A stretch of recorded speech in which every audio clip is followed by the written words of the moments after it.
고린도후서 3장 7절로 9절에 있는 말씀 우리 한 목소리로 읽도록 하겠습니다.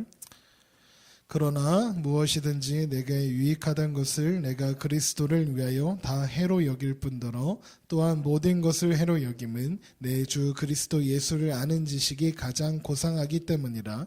내가 그를 위하여 모든 것을 잃어버리고 배설물로 여김은 그리스도를 얻고 그 안에서 발견되려 함이니 내가 가진 의는 율법에서 난 것이 아니요 오직 그리스도를 믿음으로 말미암은 것이니 곧 믿음으로 하나님께로부터 받은 난 의라. 아멘. 네, 오늘 말씀의 제목은 주 예수보다 더 귀한 것은 없네입니다. 오늘도 우리 가운데 새 일을 행하시는 하나님 앞에 감사와 찬양으로 또 영광 돌리며 나아가는 여러분 되시기를 주님의 이름으로 축원합니다. 여러분, 사람이 사람을 만나면 역사가 이루어지고요, 사람이 하나님을 만나면 기적이 이루어집니다. 여러분, 우리가 살아계신 하나님을 만나고 또 경험함으로 우리 삶 가운데 하나님께서 우리 삶에 이렇게 숨겨두신 기적들이 있거든요. 그 기적들을 발견하고 열려지는 은혜가 있게 되기를 주님의 이름으로 축원합니다. 여러분, 여러분께서 기도해 주신 덕분에 지난 월요일부터 수요일까지 제가 목회자 멘토링 컨퍼런스에 잘 다녀왔습니다. 제가 하늘소리교회를 처음 개척하면서 결심 아닌 결심했던 것이 하나 있었는데, 불필요한 세미나는 가지 않겠다 였습니다. 그러니까 세미나 가지 말아야지 였습니다.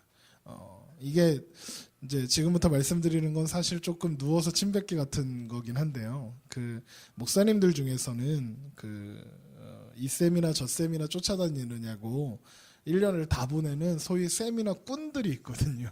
그래서 세미나를 이렇게 자주 가보면 세미나마다 오시는 분들이 계세요. 그래서 그런 모습들을 보면서 좋다는 세미나를 다 쫓아다니는데, 그래서 열심히 배우려고 하는 것 같구나 이렇게 느껴질 수도 있지만, 한편으로는 아무것도 하지 않고 그냥 그거 배워놓으면 언젠가 써먹겠지 하고 그냥 마치 감나무 아래에서 입 벌리고 있는 그런 사람처럼 하는 분들이 많아서 그게 좀 싫더라고요. 그리고 막 그 대부분의 세미나들이 이렇게 하면 교회가 부흥한다, 이렇게 하면 교회가 성장한다, 이렇게 방법을 알려주거든요. 그래서 그 세미나에 참석하시는 분들 엄청나게 많고 또 그런 세미나들도 많이 있습니다. 이렇게 전도하면 뭐 교회가 뭐 1년 안에 어떻게 된다, 뭐 이런 얘기 되게 많이 하십니다. 그래서 정말로 그럴까 이런 생각을 해봤는데, 거기에 뭐 수천 명씩 세미나를 한 해에 참석하는데, 글쎄요, 그래도 별로, 그랬으면 벌써 우리 한국 인구가 5천만이라고 하잖아요. 5천만이 다 예수 믿어야죠. 그런데 그런 일은 일어나지 않고 있는 걸 봐서는 뭔가 좀 잘못되어 있는 것 같다는 겁니다. 세미나 다녀갖고 부흥됐다는 얘기 제가 들어본 적이 없어서 세미나 가지 말아야지 그랬었습니다. 그래서 이렇게 하면 교회가 부흥한다, 성장한다 이런 말을 하는 세미나 안 간다 이런 마음을 가지고 있었습니다. 그런 결단이었습니다. 그런데 이번에 제가 세미나를 갔다 왔죠. 컨퍼런스에 다녀왔는데요.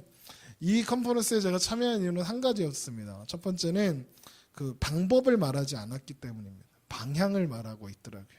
그러니까 참석하는 내내 이렇게 하면 교회가 부흥할 수 있다, 성장할 수 있다, 이렇게 하는 게 목회 잘하는 거다라는 이야기를 하지 않으시고요. 계속 그 얘기하는 거예요. 이런 방향으로 갖고 있으니 옳다. 그렇다면 잘 가고 있는 거니 그 길을 가라, 힘들어도. 그렇게 가고 있다면 아마 교회는 잘 안 될 수도 있다. 그러니까 그 길을 가라, 이렇게 하시고, 또 한편으로는 이런 방향은 옳지 않으니까 지양해라. 이렇게 해서 이런 방향으로 가고 있는데 교회가 잘 되고 있다면 그건 문제가 있는 거다. 정신 차려라. 이런 얘기를 계속 했거든요. 그러니까 좀 이상한 세미나입니다. 거기다가 거기에 오셨던 멘토라고 하셔서 오셨던 목사님들이 제가 정말 존경하는 목사님들이에요. 분당 우리교회 이찬수 목사님이나 그리고 백주년 기념교회 이재철 목사님, 이런 분들은 제가 학부 시절부터 이렇게 설교와 책으로 이렇게 이미 저에게 멘토였던 분들입니다. 그리고 또 이번에 한완상 교수님도 오셨는데, 이번에 전 장관이시기도 하고, 또 그 세길교회라고 좀 새로운 형태의 교회를 좀 만들어 가려고 애쓰는 그런 교회의 또 장로님이시기도 합니다. 어쨌든 그래서 가고 싶었고요. 그리고 기회가 또 있으면 또 가려고 합니다. 그러니까 이게 스스로 점검하게 되더라고요. 이게 왜 그게 점검이 되냐면요. 가서 들은 소리를 이렇게 해서 이제 저희 같이 갔던 그 목사님들하고 얘기를 하게 되잖아요. 근데 얘기하면서 항상 하는 얘기가 뭐였냐면, 야, 다 아는 얘기 아니냐 이거였습니다. 다 아는 얘기더라고요. 제가 이찬성 목사님이나 한항상 교수님 그리고 이재철 목사님 책을 얼마나 많이 읽었겠습니까? 심지어 이재철 목사님 책은요, 한 권도 빠짐없이 다 있습니다. 그 이제 사람들이 목사님들이 그 서재에 DP용으로 이렇게 이재철 목사님의 요한복음 강해를 이렇게 꽂아 놓으시는 분들이 있어요. 제 방에도 그게 꽂혀 있거든요. 근데 전 그걸 다 읽었어요.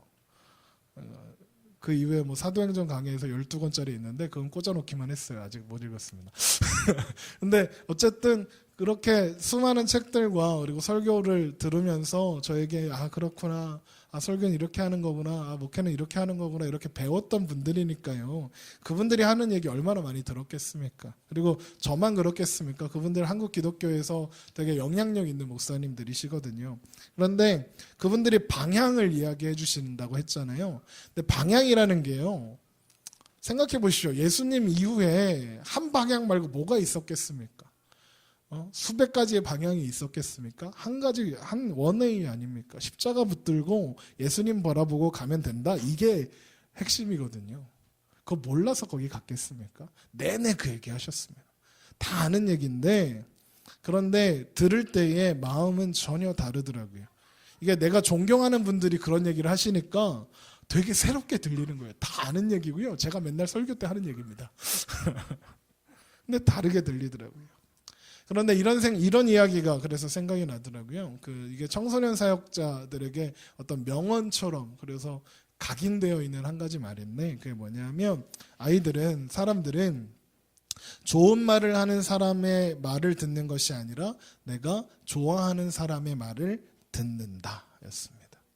사람은 누구나 그럴 것 같아요. 아무리 쓴 말이어도요, 아무리 아픈 말이어도 좋아하고 존경하는 사람이 하는 말이면 듣습니다. 이게 듣기에 기분 나빠도요, 들으려고 애를 씁니다. 그런데 아무리 좋은 말이라도 그렇지 않은 사람이 말을 하면 잔소리가 됩니다. 우리가 교육을 할 때 그게 되게 중요한 것 같아요. 친밀한 관계 속에서 아이를 가르치다 보면 듣기 싫은 소리도 하게 되죠. 그런데 이 아이가 나를 신뢰하지 않고 나를 좋아하지 않으면 아무리 좋은 말을 해도, 우리가 자녀들에게 하는 말이요, 그 자식 잘 되라고 하지 못 되라고 하는 말이 어디 있습니까? 그렇죠? 그런데 아이들이 왜 그걸 잔소리를 듣냐면, 죄송합니다, 부모님이 그렇게 존경스럽지 않기 때문에 그렇습니다. 야, 교회가! 니나 교회가 속으로 생각하는 겁니다.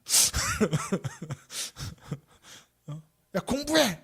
책 봐! 그러면서 니나 책 좀 봐라, 이런 생각을 속으로 하는 거예요. 우리 아이들이 그렇다는 겁니다. 그래서 그러잖아요. 책 읽으라고 100번 말하는 것보다 책 읽는 모습을 한 번 보여주는 게 훨씬 좋다고. 그래서 우리 집 애들이 맨날 앉아갖고 TV만 보나 봐요. 아, 주여. 어쨌든 생각해보면 목사라는 자리가, 또 설교자라는 저의 자리가 그런 자리일 수 있겠다 하는 생각이 들었습니다. 아무리 좋은 말을 해도 설교자가 싫으면 좋게 들리지 않겠구나 하는 생각하게 되었습니다. 그러면서 예수님 생각하게 되었습니다. 이게 예수님의 일대기를 기록한 누가가 그의 두 번째 글이었던 사도행전을 시작하면서 앞에 썼던 누가복음을 요약해서 시작을 하고 그리고 쭉 사도행전을 기록했는데, 그 첫 요약이 이렇게 쓰여져 있습니다. 데오빌로요, 내가 먼저 쓴 글에는, 누가복음을 가리키는 말입니다. 먼저 쓴 글에는 무릇 예수께서 행하시며 가르치시기를 시작하신부터 그가 택하신 사도들에게 성령으로 명하시고 승천하신 날까지의 일을 기록하였노라. 그가 고난받으신 후에 또한 그들에게 확실한 많은 증거로 친히 살아계심을 나타내서 40일 동안 그들에게 보이시며 하나님 나라의 일을 말씀하시니라. 이게 사도행전 1장 1절부터 3절까지의 요약입니다. 그런데 이 요약을 시작하면서 이 누가가 뭐라고 하냐면, 예수께서 행하시며 가르치시기를 시작하신부터라고 합니다. 그러니까 예수님도요, 가르치시기 전에 먼저 그의 삶의 궤적으로 보여주셨던 겁니다. 행해 주셨던 겁니다. 나타내 주셨던 겁니다. 그러면서 제자들에게 가르치시고요. 그러면서 나를 따라오라 하셨던 겁니다. 그러니까 예수님께서 보여주신 거예요. 그러니까 제자들이 그 길을 따라갈 수 있었던 거고요. 그런 생각하게 되었습니다. 여러분, 제가 오늘 이 말씀을 시작하면서 이 이야기를 드리는 이유는요, 함께 그 길 좀 따라가자고 드리는 말씀입니다. 예수 따라가는 그 길을 예수님께서 먼저 보여주셨고, 그러니까 우리가 함께 그 길을 따라가야 하지 않겠냐는 말 드리고 싶었습니다. 예. 저는 아직 나이도 그렇고 얼굴도 그렇고 몸매도 그렇고 그렇게 썩 본받을 만하지 않아서 사도 바울처럼 내가 예수를 본받은 것처럼 너희는 나를 본받아라 라고 할 자신은 없습니다. 그런데 그렇게는 말씀드릴 수 있습니다. 함께 가자고, 예수 따라가는 그 길 함께 가자고 말씀을 드릴 수는 있을 것 같습니다. 예, 나를 본받으라 할 날이 언젠가는 있겠죠. 예, 그걸 기대하면서 소원하고 있습니다. 주님은 우리를 한 사람의 성도로서, 복음의 증인으로서 예수 그리스도의 제자로 부르셨습니다.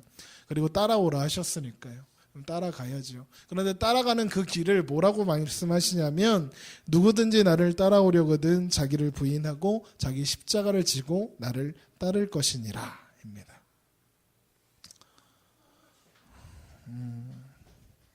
어떤 분이 그러시더라고요. 자기를 부인하고 자기 부인과 십자가를 지고 따라가야 한다 그러니까 그렇지 자기 부인을 자기 부인을 지는 것은 십자가를 지는 것과 같이 뭐 이런 얘기를 하셨긴 했는데 예, 그러신가요?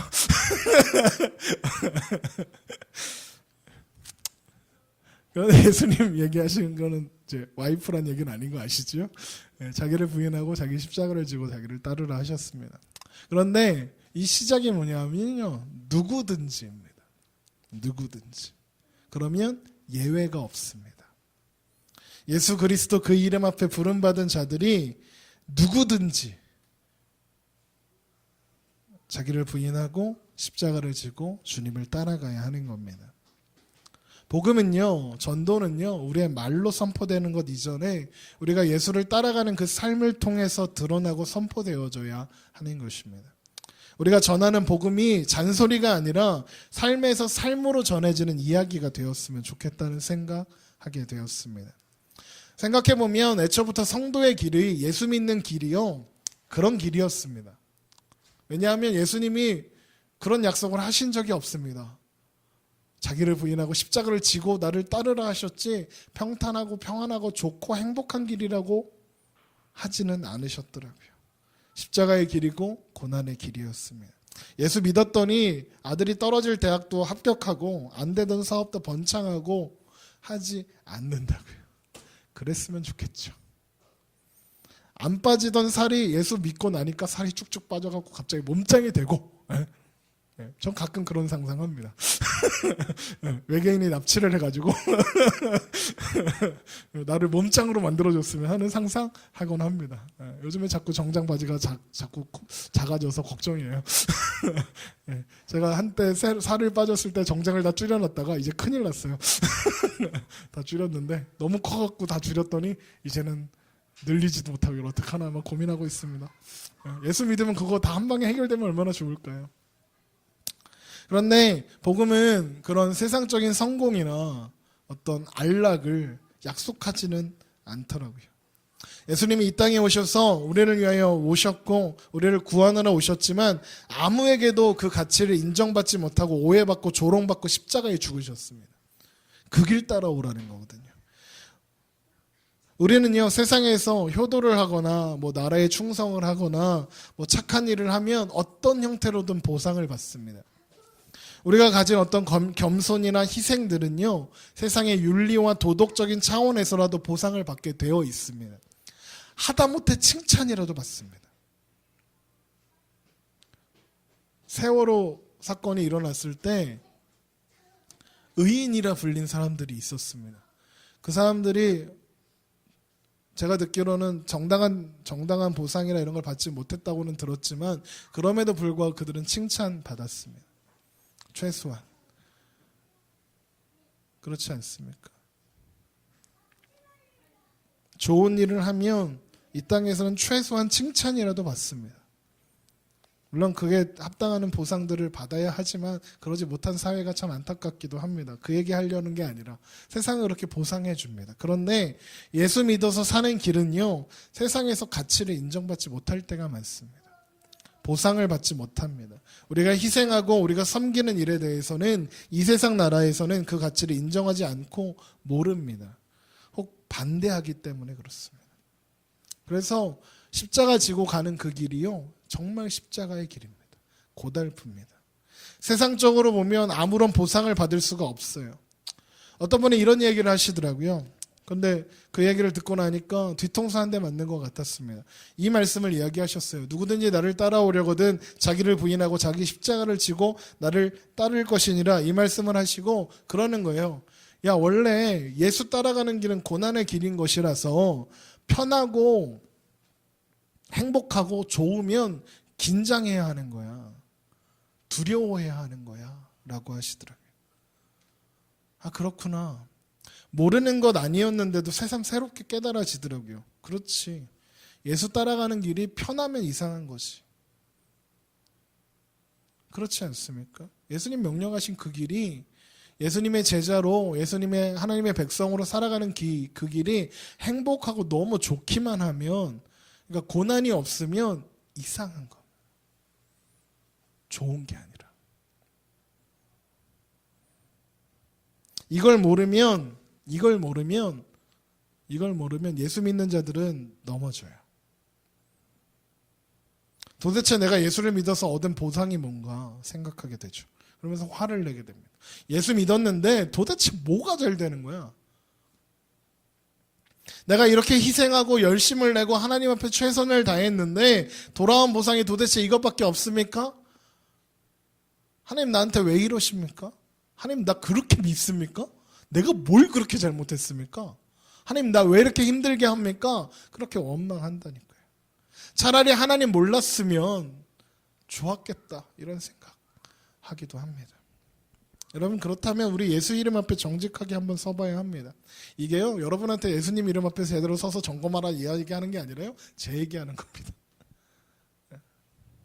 십자가 앞으로 가야 합니다. 그리고 정직하게 물어야 합니다. 나는 예수 믿는다는 게 나에게 어떤 의미였는가? 무엇을 기대하고 내가 예수를 믿고 있는가? 그거 점검해야 합니다. 그 답은 뭘까요? 무엇을 기대하고 우리가 예수를 믿습니까? 하나님 기뻐하심을 입는 것이 우리의 소원이어야 합니다. 하나님 기뻐하시면 그걸로 족하다.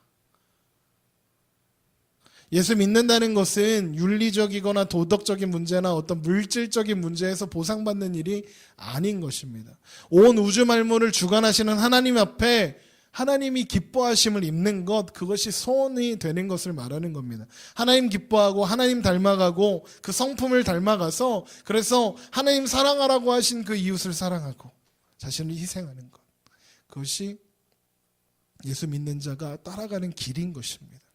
오늘 본문에서 사도 바울이 이렇게 고백합니다. 무엇이든지 내게 유익하던 것을 내가 그리스도를 위하여 다 해로 여길 뿐더러 또한 모든 것을 해로 여김은 내 주 그리스도 예수를 아는 지식이 가장 고상하기 때문이라. 내가 그를 위하여 모든 것을 잃어버리고 배설물로 여김은 그리스도를 얻고 그 안에서 발견되려 함이니 내가 가진 의는 율법에서 난 것이 아니요 오직 그리스도를 믿음으로 말미암은 것이니 곧 믿음으로 하나님께로부터 난 의라 하였습니다. 여러분, 솔직히요, 저는 이 사도 바울의 선포와 고백이 이해되질 않습니다. 동의되지도 않았습니다. 지금도 이렇게 말씀을 전하고 있는 지금도 이 말이 100% 나에게 공감이 되어서 나에게 영향을 미치고 있다고 하면 솔직히 말씀드리면 거짓말일 것 같습니다. 사람이요, 여러분, 사람이요, 어떻게 자기에게 유익하던 것을 다 해로 여기고 배설물로 여겨서 다 버릴 수 있습니까? 사도 바울이요, 자기에게 유익하던 거 버렸다고 한 게 그 앞에 기록되어 있는데, 그게 뭐냐면 자신의 학식과 배경들, 출신, 막 이런 것들입니다. 자신의 삶을 훨씬 좋게 만들 수 있는 수많은 조건들입니다. 그런데 그걸 다 그냥 버려버리는 바울의 마음을 제가 어떻게 이해를 합니까? 전 이해 못하겠더라고요. 어떻게 그래? 여러분 배설물이 뭡니까? 제가요 아침에 전도하러 이렇게 갔다 오잖아요. 그리고 마을 청소하고 교회에 앉아서 커피를 한 잔 한 모금 딱 하면 신호가 와요. 화장실 가라고. 그게 배설물이잖아요. 그런데 여러분 배설물을 볼일 보면서 그 냄새를 맡으며 와 향기롭다 이 아까운 걸 어떻게 버리지 이런 생각하십니까? 이 배설물이 너무 아쉬워서 그걸 보면서 막 안타까워하면서 버리십니까? 막 그리워하면서 보기조차 싫어하잖아요. 배설물 아까워하는 사람은 아무도 없을 겁니다. 오히려 시원하죠. 속 시원한 게 배설물입니다. 그런데 자신에게 유익하던 것, 자신을 위해 사용할 수 있었던 출신과 배경과 학식, 막 인맥 이런 것들을 배설물로 여기고 버렸대요. 어떻게 그럴 수 있었을까요? 왜 버릴 수 있었을까요? 왜 버렸나요? 안 버렸으면 훨씬 나았을 텐데 왜 버리는 거지? 여러분 왜 버렸을까 생각해 보니까 바울은 어쩌면 그것보다 더 귀한 것을 보았구나. 바울은 진짜를 보았구나 라는 생각이 들었습니다. 그 진짜는 다름 아니라 예수 그리스도였습니다. 그런 그가 다 버린 그가 그걸 왜 다 배설물을 여기고 다 버렸냐? 예수 때문이래요. 오늘 본문 다시 한번 읽어봅니다. 그러나 무엇이든지 내게 유익하던 것을 내가 그리스도를 위하여 다 해로 여길 뿐더러 또한 모든 것을 해로 여김은 내 주 그리스도를 아는 지식이 가장 고상하기 때문이라. 내가 그를 위하여 모든 것을 잃어버리고 배설물로 여김은 그리스도를 얻고 그 안에서 발견되려 함이니 내가 가진 은혜는 율법에서 난 것이 아니요 오직 그리스도를 믿음으로 말미암은 것이니 곧 믿음으로 하나님께로부터 난 의라. 여러분 사도 바울의 최후 아십니까? 사도 바울은 로마 감옥에서 갇혀 있다가 녹슨 칼로 목베임 당해서 순교했습니다. 여러분 무슨 생각 드십니까? 여러분 저는 무슨 생각했냐면요. 평생 예수 전하겠다고 살아온 사람인데 그런 사람을 왜 하나님은 그렇게 죽게 내버려 두셨는가? 저는 그 생각이 들었습니다. 겨우 그러려고 평생 그 고생하고 살았나? 하나님 앞에 충성하고 예수님 이름 앞에 충성하고 그렇게 살았는데 겨우 그러려고 그렇게 잔인하고 죽임당하려고 그렇게 살았나? 그 생각이 들더라고요.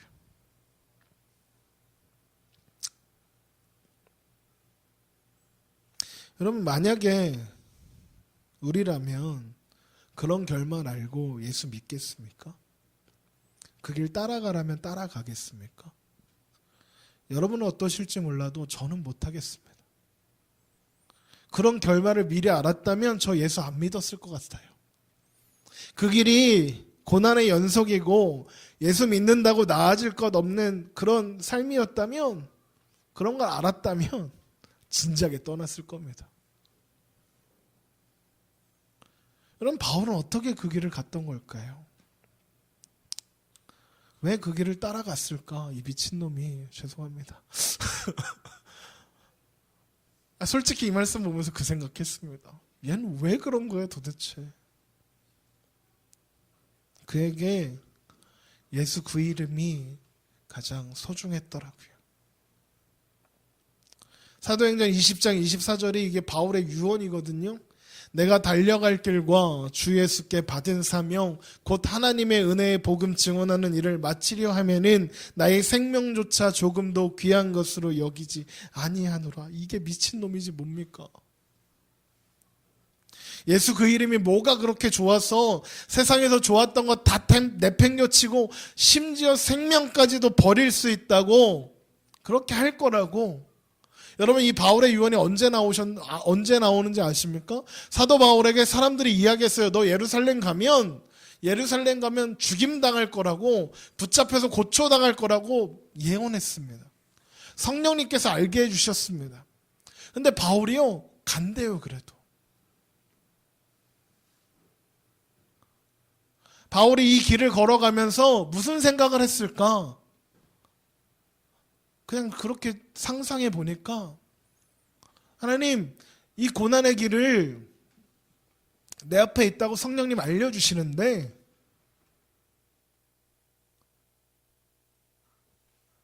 정상적이면 그럼 하나님 나 피하라고 알려주시나 보다 하고 피해야 되잖아요. 근데 사도 바울이 그 길을 그냥 간다니까요. 바울은 이렇게 고백한 거 아니었을까? 하나님 나한테 이거 알려주시는 거 그래서 나 믿어서 그거 알려주신다고 내가 도망가지 않을 거 아시니까 저한테 알려주시는 거죠. 하지 않았을까?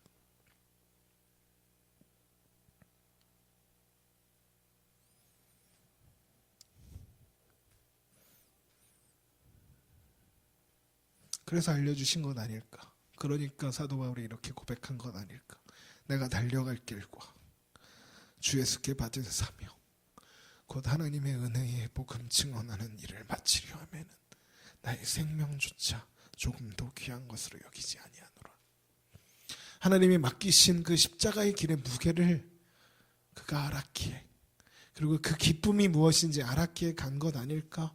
예수 그 이름이 너무 소중해서 그 안에서 발견되어 그 이름 안에서 누리는 하나님 나라를 누릴 수 있다면 그것으로 충분해서 예수 그 이름이 이 세상에서의 부귀와 명예를 보장해 주지는 않지만 예수 그 이름은 그 무엇과도 비교할 수 없는 하나님 나라를 우리에게 허락해 주시는 이름이니까 바울에게는 그 예수 그 이름이 그 이름으로 말미암아 주어지시는 하나님 나라는 그냥 죽어서 가는 그런 곳이 아니라 그에게 실질적인 기쁨이고 그에게 실질적인 보상이고 실질적인 평안이고 행복이었으니까 지금 살아가는 오늘도 예수 그 이름 안에 있을 때에 하나님 나라고 하나님 주시는 놀라운 기쁨과 평안 가운데 있는 것임을 바울은 알았으니까요.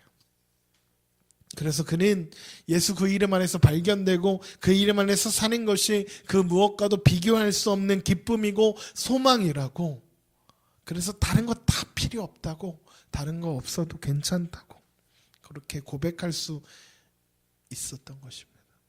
여러분 우리 아까 찬송했잖아요. 주 예수보다 더 귀한 것은 없네. 이 세상 부귀와 바꿀 수 없네. 영 죽을 내 대신 돌아가신 그 놀라운 사랑 잊지 못해. 세상 즐거움 다 버리고 세상 자랑 다 버렸네.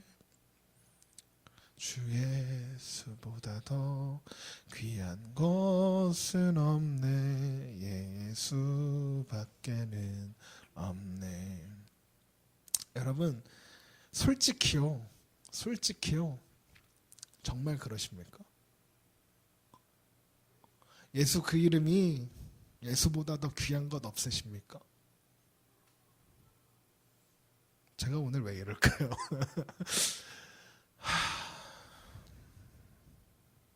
예수 그 이름이 전부고 예수보다 더 귀한 것 없다고 그렇게 우리가 노래하는데 우리의 정말 고백입니까? 우리의 삶의 고백이 그렇게 드러나고 있습니까? 예수가 정말 귀하십니까?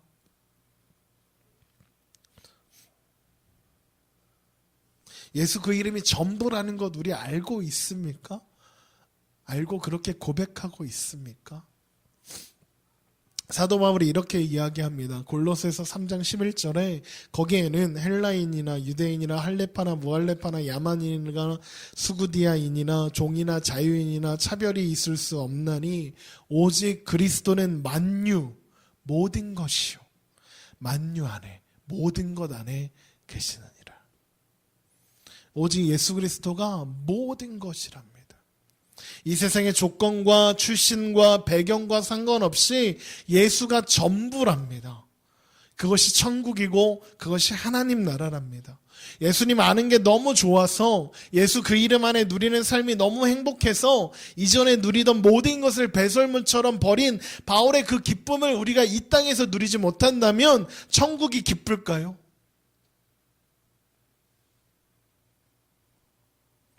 여러분 영국의 주교였던 제이스 라일 주교가 있습니다. 그는 이렇게 말합니다. 여러분들은 이 땅에서 그리스도를 높이지 않습니다. 여러분은 그분과 전혀 교통하지 않습니다. 여러분은 그분을 사랑하지 않습니다. 슬픈 일입니다. 여러분이 천국에서 무엇을 할 수 있겠습니까? 천국은 결코 여러분을 위한 곳이 아닐 것입니다. 천국의 기쁨은 결코 여러분을 위한 기쁨이 아닐 것입니다. 천국의 행복은 결코 여러분이 들어갈 수 없는 행복일 것입니다. 천국의 일은 여러분의 마음에 따분하고 부담스러울 것입니다. 너무 늦기 전에 회개하고 변화를 받으십시오. 천국에 대한 가장 확실한 준비는 예수님과의 교제입니다. 여러분, 저는 오늘 말씀을 준비하면서도 제 안에 여전히 많은 의문들이 가득했습니다. 제가 답을 찾았다고 하지는 않겠습니다. 여러분, 현실이라는 벽은요, 그 앞에서 우리는 묻게 됩니다. 그래도요, 어떻게 예수 이름이면 다 됩니까? 예수 이름이 밥 먹여줍니까? 예수 이름이 돈 벌어줍니까? 예수 이름이 대학 가게 해줍니까? 예수 이름이 성공하게 해줍니까? 그런 의문들이 가득했어요. 여러분, 천국은 좋은 곳, 하나님 나라, 이 세상의 금신과 슬픔 없이 날마다 행복한 곳, 그렇게 생각했었는데 그게 얼마나 이상한 생각이었는지 깨달아지니까 슬퍼지더라고요. 여러분, 잘 생각해 보세요. 이 세상의 근심과 슬픔과 고민들 왜 생겼습니까? 왜 생깁니까? 이 세상의 가치를 내가 따라가고 있으니까 근심이 있는 겁니다. 이 세상의 가치를 기준해서 나의 삶을 평가하고 나의 현실을 이 세상의 가치로 들여다보니까 이 세상은 근심과 슬픔이 가득하고 고민이 가득합니다. 이 세상의 가치를 기준해서 보니까 내 삶이 그렇게 가치 없는 것 같고 그렇게 비참할 수가 없거든요. 여러분, 놀라운 게 뭔지 아십니까? 이 세상의 가치를 기준해서 사는 사람들 중에 근심과 슬픔, 걱정이 없는 사람 없더라고요. 통장에 돈이 없는 사람도 근심이 있지만 통장에 돈이 얼마가 있는지조차 모르는 부자도 근심이 가득하더라고요. 몸이 약해서 건강에 늘 신경 써야 하는 사람도 근심이 있지만 몸이 건강하다고 자부하는 사람들도 근심이 있더라고요. 이 세상의 가치를 기준해서 살아가는 사람들은요, 결국 다 똑같아요. 다 근심이 있어요. 제가 보기엔 되게 여유롭고 행복하게 살아야 하는 집인데 맨날 싸워요. 왜 그렇게 싸우는 거야? 여러분, 그런데 이 세상의 가치를 기준해서 보면 진짜 쥐뿔 없는데 그런데 즐겁고 행복한 사람이 있더라고요. 여러분, 작년에 하늘스루교회 방문했던 김건희 형제 아시죠? 기억나십니까? 예수 믿는 청년이라고 하는 김건희 형제요. 이 친구 뭐 그렇게 행복한지 맨날 웃고 다녀요. 약간 미친 애 같아요. 얘 왜 그러나요? 왜 노숙하는 할배한테 신발 벗어주면 누가 알아줍니까? 얘가 신발 한 켤레 벗어주면 누가 신발 사줍니까? 근데 신발 벗어주고 지는 왜 맨발로 집에 가나요? 노숙하는 할매한테 자기 먹을 거, 자기 빵 하나 챙겨주면 누가 안아준다고 자기 먹을 거 안 먹고 막 챙겨줍니까? 예수 전하다가 두들겨 맞는데 왜 웃으면서 자기 때린 사람을 안아주나요? 그게 미친 거죠. 예수님 때문에 미친 거예요. 건희 형제랑 지금도 계속 교제를 하고 있지만 그 친구가 고백하는 이름은 예수 그 이름밖에 없더라고요. 자기 이름이 나타나는 걸 제일 두려워하더라고요. 여러분, 노숙인들을 불쌍하게 여겨서 불쌍하다 생각하는 건 아무나 다 할 수 있어요. 그런데 다가가 손을 내밀고 안아주는 건 아무나 못해요. 여러분, 동네 돌아다니는 아이들 보고 안타까워하는 거 누구나 다 할 수 있지만 그 애에게 다가가 손을 내밀고 씻겨주고 먹을 거 주고 하는 건 아무나 할 수 있는 게 아닙니다. 왠지 아십니까? 그거에서 덕을 못 보거든요. 그런데 할 수 있어요. 왜 할 수 있느냐? 예수가 나를 사랑하셔서 십자가에 죽으셨고 그래서 나를 다시 살리셨다는 그 사랑, 그 은혜 알고 보니까 사랑하고 품을 수밖에 없어서 사랑하는 거예요. 그럼 그거 하면 누가 돈 줍니까? 돈 안 줍니다. 그런데 합니다. 여러분, 비교할 수 없지만 레벨우가 아예 다르지만 제가 매일 아침 경일고 앞에서 간식을 나누면서 전도하고 있으면 가끔 묻는 아이들이 있어요. 아저씨, 이거 하면 누가 돈 줘요? 이렇게 물어봐요. 아니? 그럼 왜 해요? 너희들하고 이렇게 나누라고 하시는 분이 계셔서 그렇게 누가 주셔서 하는 거야. 누군데요? 예수님. 그럼 이 미친놈은 뭔가 하는 표정으로 이렇게 쳐다보고 뭐야 이러고 가요.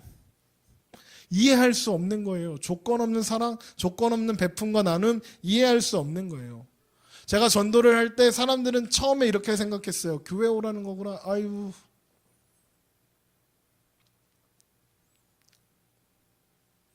집사님이 많이 보셨지만 제가 집사님한테 비타민 드리면서 교회 오라고 한 적 있나요?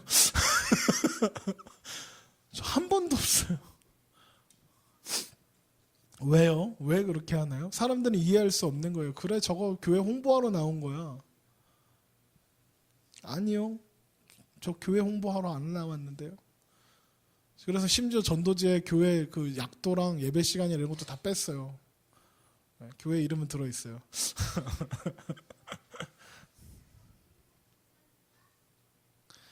세상은요, 조건 없는 사랑 이해할 수 없습니다.